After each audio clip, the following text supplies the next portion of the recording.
Welcome to Addicted to Busy, the podcast specifically for overachieving property managers who are dying for a little more work-life balance in their lives. Each week, we dismantle all the BS that holds us back.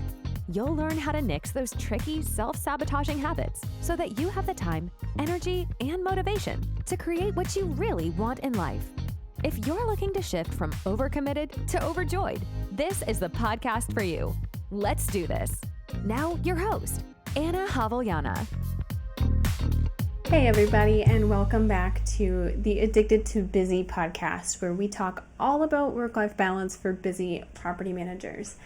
Today I wanted to share some love from Fallon on Instagram, and she said, I learned so much from you yesterday. I didn't realize all the things I was doing was contributing to my own burnout.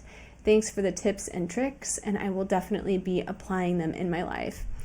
Thank you so much for the kind words, Fallon. It really means a lot to get some feedback on my presentations. If I'm not mistaken, I think Fallon heard me speak at the most recent BOMA event. And I gotta tell you, when I do public speaking events, I typically only get 50 minutes to give a speech. And it can be really, really difficult to condense everything down to those 50 minutes. I try my best to get the most impactful tips that I can within that time. But as we know, creating work-life balance has hundreds of different facets. And that is why I have this podcast here. So that said, if you need a speaker for your apartment association or upcoming luncheon or manager's meeting, please reach out to me. I love talking about all things work-life balance, productivity, and efficiency. So today's episode is actually a follow-up to episode number 29. So you agree, you think you're really pretty. Now, you don't need to listen to that episode first in order to listen to this one, but if you haven't heard it, I do encourage that you go back and listen to it. This one seemed to resonate really well with managers, and in it, we discussed projection. So as a review, projection is when a person takes their emotion and places it on somebody else. Now, people tend to project onto one another when they have a desire that they aren't capable of acknowledging in themselves, or if they have a negative emotion that they don't know how to process on their own. Now, this can get very, very tricky when it happens in between a supervisor and a subordinate. As property managers, we are all well aware of the realities that come along with this job and how stressful it can be to maintain our properties while also keeping the team happy. But when an individual manager takes those emotions out on their employees and projects them onto other people, it has serious repercussions for everyone involved. As an employee, it can be challenging to recognize when your boss might be projecting on you. Now, keep in mind, projection is a defense mechanism. In the workplace, this can manifest as a boss projecting their insecurities onto you, or maybe attributing their mistakes to team members rather than taking responsibility for them. The difficult part lies in how subtle this can be. Your boss might not overtly shift the blame or belittle you, but rather they might make subtle comments or gestures that hint at their underlying feelings. Again, it's the subtleness that makes this really hard to define. If you have ever walked away from a conversation feeling a little bit off, but you can't quite put your finger on why, you might have experienced someone subtly projecting on you, or as we'll talk about today, they might have also been posturing. I remember being a young little leasing agent with absolutely no clue what I was in for in the years to come. And just like any young person in a new industry, I was super naive and super impressionable, right? I recall being at a property manager conference with my skip level manager, and I wanted so badly to make a good impression. At that conference, the group that I was with ran into other property managers and other regional managers from other companies. And one thing that I noticed was that they constantly talked about how many doors they had or how much square footage they have. At the time, I was in awe. I really looked up to these individuals, and when they were sharing how much inventory they had, I knew that I wanted to be like them. I wanted to be someone who was managing all of those doors and all of that square footage. Now, truthfully, at the time, I didn't really have any frame of reference for what those numbers actually meant. I just assumed that they were important. So I got it in my head that the goal was to get as many doors or as much square footage as possible. Now let's flash forward about 10 years later, multiple properties later, a switch into office management later, a coaching certification later, and a little bit more life experience later.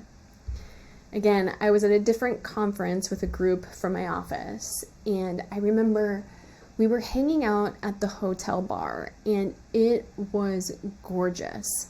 We had just had brunch. The conference was at this fancy resort.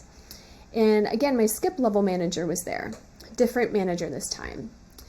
And they were talking with some of their colleagues when the topic of square footage came up. Now I noted that my manager's colleague had more square footage than they did. And very quickly, my manager started touting all of the buildings that they had under contract. In that moment, I did not feel in awe. I did not admire them at that moment. It felt icky. It felt really, really yucky. And the reason why is that my manager was posturing. They weren't talking about the buildings that they had under contract in an effort to keep conversation going. They were talking about the number of buildings that they had under contract because they were being competitive. I think we've all been here before when we listen to someone speak, and on the outside, the words that they're saying don't seem to matter much. But then there are times where you can tell people are speaking in an effort to cover up their insecurity.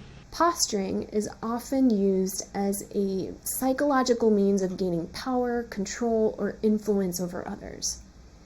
It's an act of trying to appear more important or knowledgeable than someone actually is, in an effort to gain respect or admiration from others. So, said another way, posturing is when you're speaking, not in an effort to add to an already great conversation. Instead, you're speaking in an effort to make an impression upon someone.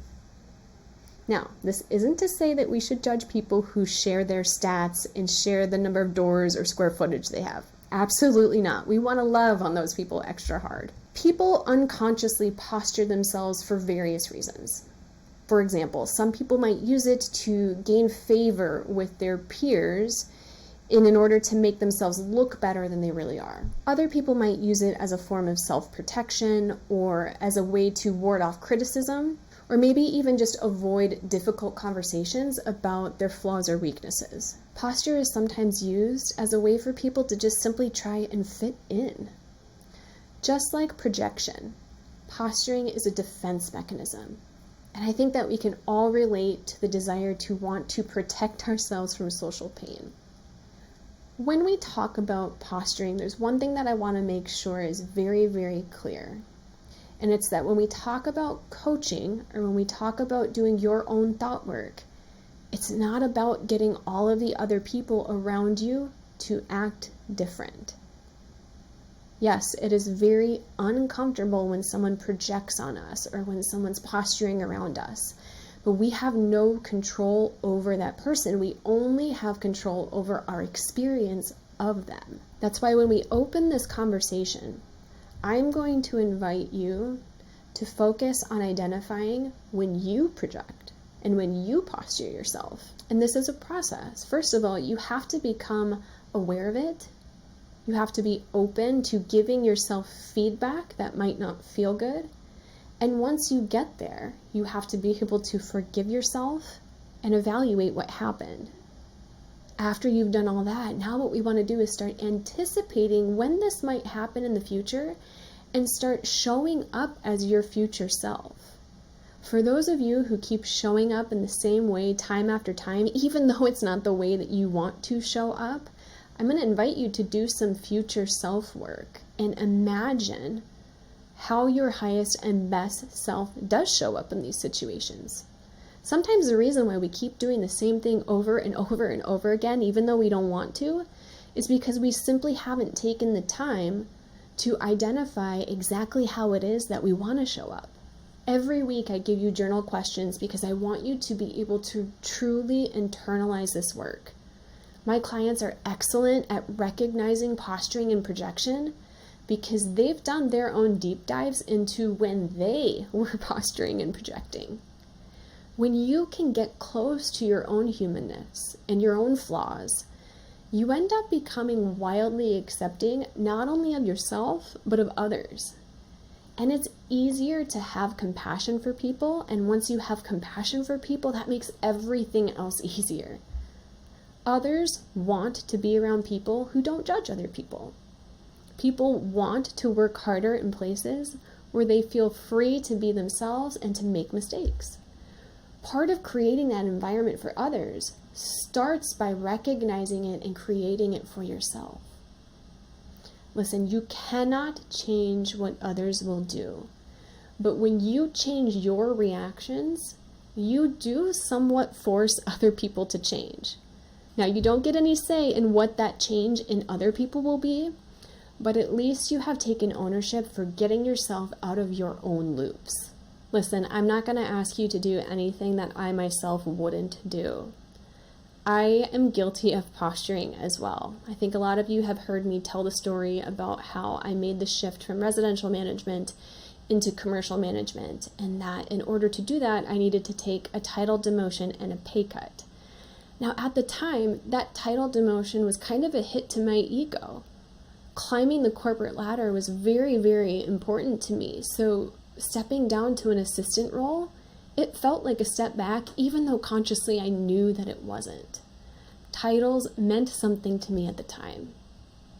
Now, I laugh about it today, but the other thing was that the pay cut was also a personal ego blow. I didn't handle this very gracefully. I was very open with people in my industry and even in my personal life that I had consciously taken this title demotion and pay cut. The reality was that I was never required to share my pay cut with anybody. As far as anybody would have known, I could have taken that job and they wouldn't have known that I was getting paid less money. I started telling people because I wanted to make myself seem more noble. It was almost as if to say, hey, look at me sacrificing myself and my paycheck for the sake of experience in this industry. I cringe now just thinking of it. But I couldn't see that that's what I was doing at the time. It wasn't until about a year after I had said that to other people that I could recognize my behavior for what it was. I was posturing. Now, the same might be true for you. Now that you know more about projection and posturing and what it is, you will likely find some of your own real-life examples when you have done the same. So I just want to let you know that this is totally fine. This is okay. Nothing has gone wrong. And the first thing that you really need to do is just forgive yourself for being human. I honestly need to do a whole entire podcast on self-forgiveness because when you start doing thought work and journaling, you do find some things about yourself that maybe you don't love. But that's the whole focus of this work, is that we want to learn how to be more gracious and compassionate with ourselves. When you do that, you're also going to be more gracious and compassionate when you can see other people engaging in this behavior. If this podcast resonated with you, I got to tell you, listening to a podcast about posturing is not the same as doing the work of reframing your mindset about posturing. It's not possible for me to cover absolutely everything in this episode because a lot of doing this work depends on your own personal story. So if you've been listening to me for a few weeks now and you've never tried out coaching before, what are you waiting for? I'm offering free coaching sessions so that you can experience the power of coaching firsthand. You can go and check this out at AnnaHavliana.com. In that top right-hand corner of the website, click Get Free Coaching.